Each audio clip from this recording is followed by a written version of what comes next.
O Evangelho segundo Marcos. Então chegaram a Betsaida, e lhe trouxeram um cego, rogando-lhe que o tocasse.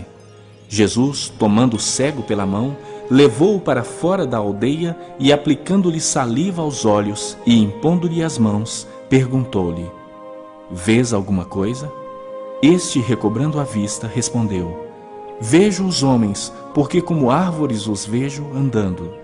Então, novamente lhe pôs as mãos nos olhos, e ele, passando a ver claramente, ficou restabelecido. E tudo distinguia de modo perfeito. E mandou Jesus embora para casa, recomendando-lhe: Não entres na aldeia. Então, Jesus e os seus discípulos partiram para as aldeias de Cesareia de Filipe, e no caminho perguntou-lhes: Quem dizem os homens que sou eu? E responderam: João Batista, outros, Elias, mas outros, algum dos profetas. Então lhes perguntou: Mas vós, quem dizeis que eu sou? Respondendo, Pedro lhe disse: Tu és o Cristo. Advertiu-os Jesus de que a ninguém dissessem tal coisa a seu respeito. Então começou ele a ensinar-lhes que era necessário que o Filho do Homem sofresse muitas coisas, fosse rejeitado pelos anciãos, pelos principais sacerdotes e pelos escribas, fosse morto e que depois de 3 dias ressuscitasse. E isto ele expunha claramente. Mas Pedro, chamando-o à parte, começou a reprová-lo. Jesus, porém, voltou-se e, fitando seus discípulos, repreendeu a Pedro e disse: Arreda-te, Satanás, porque não cogitas das coisas de Deus, e sim da dos homens. Então, convocando a multidão e juntamente os seus discípulos, disse-lhes: Se alguém quer vir após mim, a si mesmo se negue, tome a sua cruz e siga-me. Quem quiser, pois, salvar a sua vida, perdê-la-á.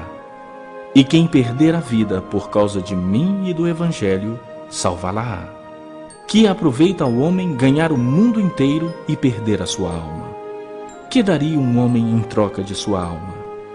Porque qualquer que nessa geração adúltera e pecadora se envergonhar de mim e das minhas palavras, também o Filho do Homem se envergonhará dele quando vier na glória de seu Pai com os santos anjos.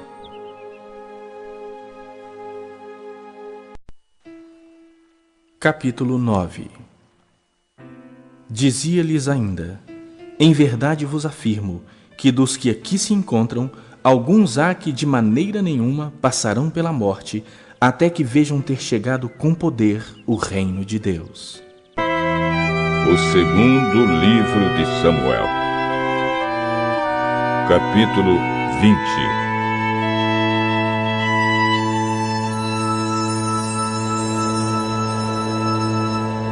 Aconteceu que estava ali um sujeito ordinário, chamado Seba, filho de Bicre, da tribo de Benjamim. Ele tocou a corneta para reunir o povo e gritou: Abaixo, Davi! Não temos nada a ver com ele! Não adianta nada segui-lo! Homens de Israel, vamos voltar para casa! Então todos os israelitas abandonaram Davi e foram com Seba. Mas os homens de Judá ficaram fiéis a Davi e o seguiram desde o rio Jordão até a cidade de Jerusalém. Davi foi para o seu palácio em Jerusalém e colocou numa casa guardada por soldados as 10 concubinas que havia deixado tomando conta do palácio. Ele lhes deu tudo o que precisavam, porém não teve relações com elas. E elas foram obrigadas a ficar dentro de casa o resto da vida, vivendo como viúvas.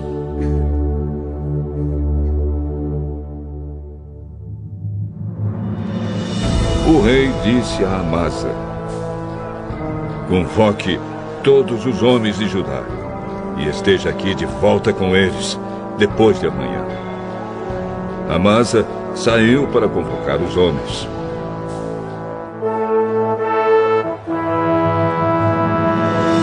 porém, não voltou no dia que o rei havia marcado. Então Davi disse a Abisai: Seba vai nos dar mais trabalho do que Absalão. Pegue os meus homens e vá atrás dele.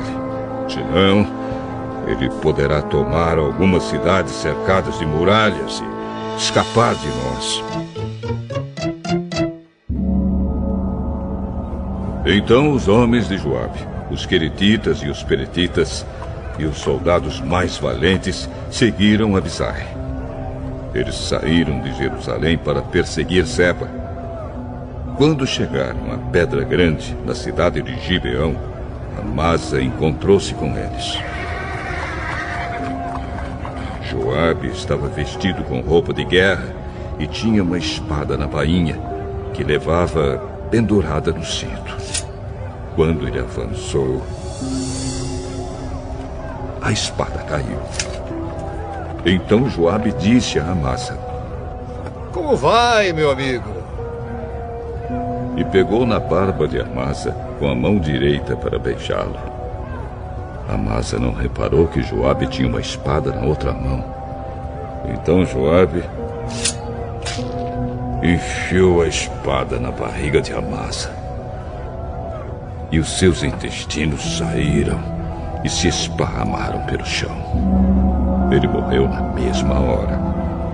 Joabe não teve de feri-lo uma segunda vez. Em seguida, Joabe e o seu irmão Abisai continuaram a perseguir Seba. Um dos soldados de Joabe ficou perto do corpo de Amasa e gritou: Todos que estão do lado de Joabe e são a favor de Davi, sigam Joabe!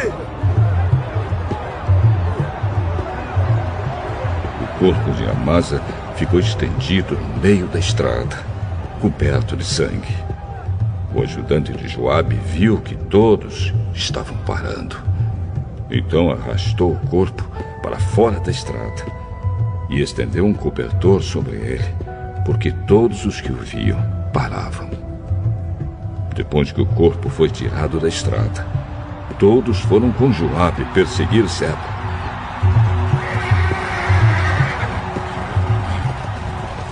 Seba atravessou as terras de todas as tribos de Israel e foi parar na cidade de Abel Bet-Maacá.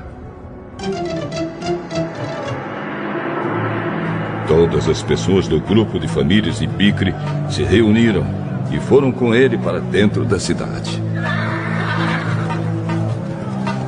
Os soldados de Joabe chegaram e cercaram a cidade. Eles construíram rampas de terra encostadas nas muralhas e também começaram a cavar debaixo da muralha para fazê-la cair. Havia na cidade uma mulher muito esperta. Ela gritou do muro: Escutem! Escutem! Digam a Joabe para vir aqui, que eu quero falar com ele. Joabe foi e ela perguntou: Você é Joabe? Sim, sou. Escute, senhor. Estou escutando. Antigamente, costumavam dizer: vão e peçam conselhos na cidade de Abel. E era assim que resolviam os problemas. A nossa cidade é grande e uma das mais pacíficas e leais de Israel. Por que você está tentando destruí-la? Você quer arrasar o que pertence a Deus, o Senhor? Nunca! Eu nunca destruirei nem arrasarei a sua cidade. O nosso plano não é esse. Um homem da região montanhosa de Efraim, chamado Seba, filho de Bicre, começou uma revolta contra Davi, o nosso rei. Entreguem só esse homem e eu irei embora. Nós jogaremos a cabeça dele por cima da muralha para você.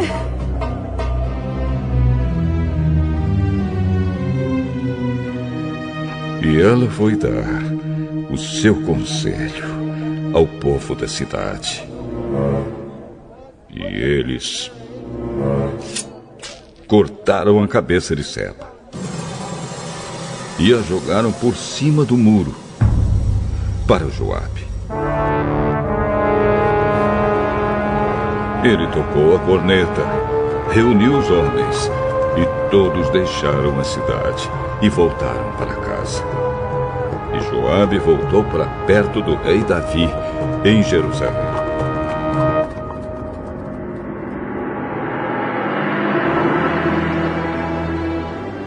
Joabe era o comandante do exército de Israel.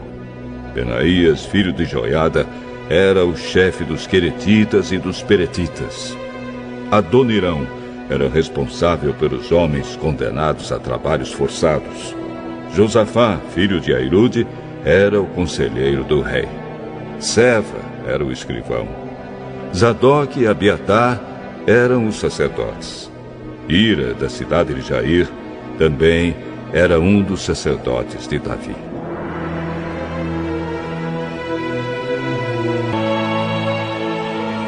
O segundo livro de Samuel, capítulo 21.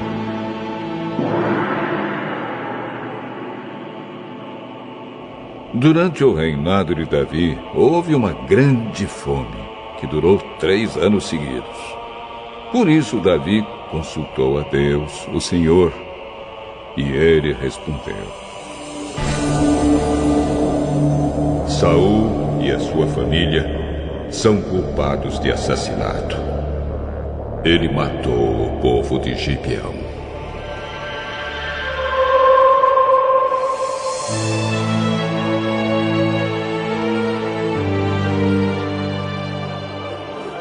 O povo de Gibeão não era israelita. Eles eram um pequeno grupo de amorreus que os israelitas tinham prometido proteger. Mas Saul havia tentado acabar com eles por causa do interesse dele pelo bem do povo de Israel e de Judá. Então Davi chamou o povo de Gibeão e disse: O que posso fazer por vocês? Eu quero pagar pelo mal que lhes foi feito, para que assim vocês abençoem o povo de Deus. A nossa questão com Saul e a sua família não pode ser resolvida com ouro nem com prata. E também não queremos matar nenhum israelita. Então, o que é que querem que eu faça por vocês? Saul quis nos destruir para que não sobrasse nenhum de nós em nenhum lugar de Israel. Entregue-nos então 7 homens descendentes dele, e nós os enforcaremos diante de Deus, o Senhor, em Gibeá, a cidade onde nasceu Saul, o rei escolhido pelo Senhor. Eu entregarei. Mas por causa do juramento que ele e Jonatas tinham feito um ao outro, o rei não deixou que fosse morto Mefibosete, que era filho de Jonatas e neto de Saul. Porém, pegou Armone e Mefibosete, os 2 filhos que Rispa, filha de Aías, tinha tido de Saul. Pegou também os 5 filhos que Merabe, filha de Saul, tinha tido de Adriel, filho de Barzilai, da cidade de Meolá. E Davi entregou os 7 ao povo de Gibeão, e eles os enforcaram no monte diante do Senhor. E todos os 7 morreram juntos. Isso aconteceu no fim da primavera, no começo da colheita da cevada. Então Rispa, concubina de Saul, pegou um pano grosseiro e com ele fez um abrigo sobre uma rocha. E ficou ali desde o começo da colheita até o dia em que as chuvas do outono caíram sobre os 7 corpos. E não deixou que as aves se aproximassem deles de dia, nem os animais selvagens de noite.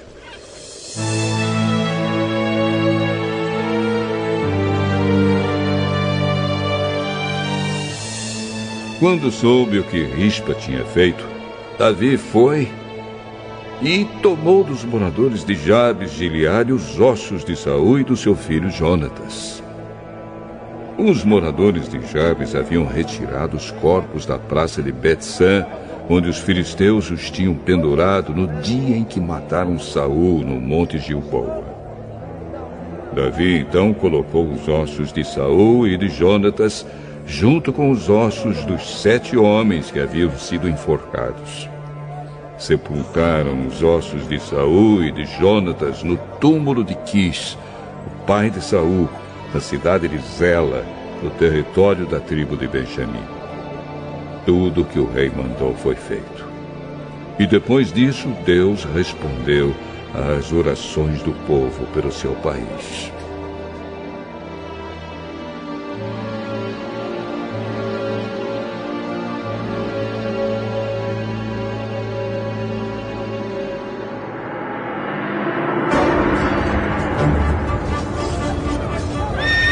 Houve outra guerra entre os filisteus e Israel. Davi e os seus soldados foram e lutaram contra os filisteus. Durante a batalha, Davi ficou muito cansado. Um gigante chamado Isbi-Benob tinha uma lança de bronze que pesava mais ou menos 5 quilos e estava usando uma espada nova. Ele pensou que podia matar Davi. Mas Abisai, cuja mãe era Zeruia, socorreu Davi, atacou o filisteu e o matou. Então os soldados de Davi fizeram a promessa de nunca mais deixar que Davi saísse com eles para a guerra. Eles disseram: O Senhor é a esperança de Israel, e nós não queremos perdê-lo.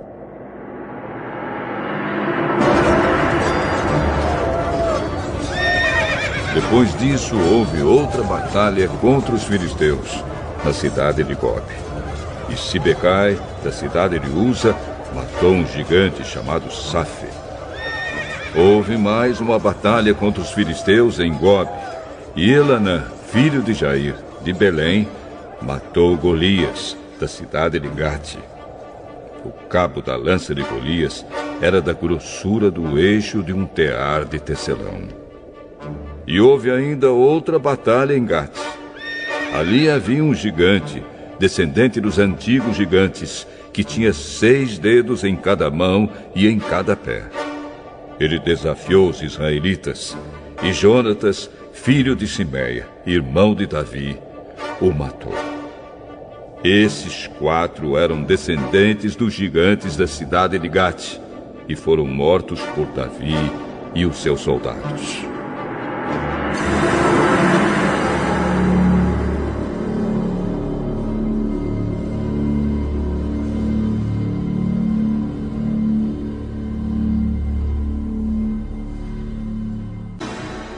Oséias, capítulo 1.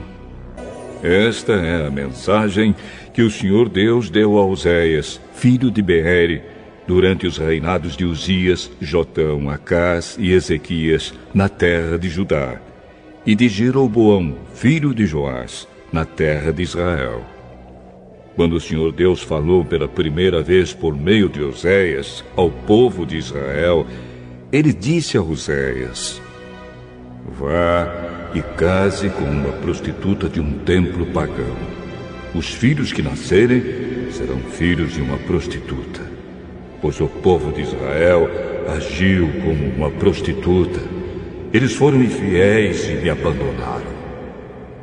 Então Oséias foi e casou com Gomer, filha de Diblaim. Quando nasceu o primeiro filho, o Senhor Deus disse a Oséias: Ponha no menino o nome de Jezreel, porque daqui a pouco vou castigar o rei de Israel por causa dos crimes de morte que o rei Jeú, o antepassado dele, cometeu em Jezreel. Vou acabar com o reino de Israel, e no vale de Jezreel destruirei o poder militar de Israel. Depois, Gomer deu à luz uma filha, e o Senhor disse a Oséias: Ponha na menina o nome de não amada, porque eu não terei mais amor pelo povo de Israel e não o perdoarei, mas continuarei a amar o povo de Judá. Eu mesmo, o Senhor, seu Deus, os salvarei. Porém não farei isso por meio de guerra. Não usarei arcos e flechas, nem espadas, nem cavalos de guerra e cavaleiros. Depois que desmamou a filha, Gomer ficou grávida mais uma vez e deu à luz outro filho. E o Senhor Deus disse a Oséias: ponha no menino o nome de não meu povo, pois o povo de Israel não é mais o meu povo, e eu não sou mais o Deus deles. Um dia o povo de Israel será como os grãos de areia do mar. Será tão numeroso que não poderá ser contado, nem medido. E no mesmo lugar onde Deus disse: vocês não são o meu povo, ali ele dirá: vocês são os filhos do Deus vivo. Os povos de Judá e de Israel se unirão e juntos escolherão um só chefe. Serão mais uma vez um povo poderoso e rico. Como será grande esse dia, o dia de Jezreel.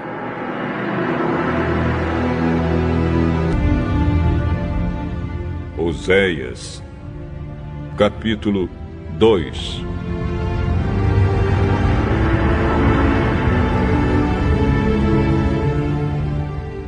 Portanto, ponham nos seus irmãos, os israelitas, os nomes de povo de Deus e amados por Deus.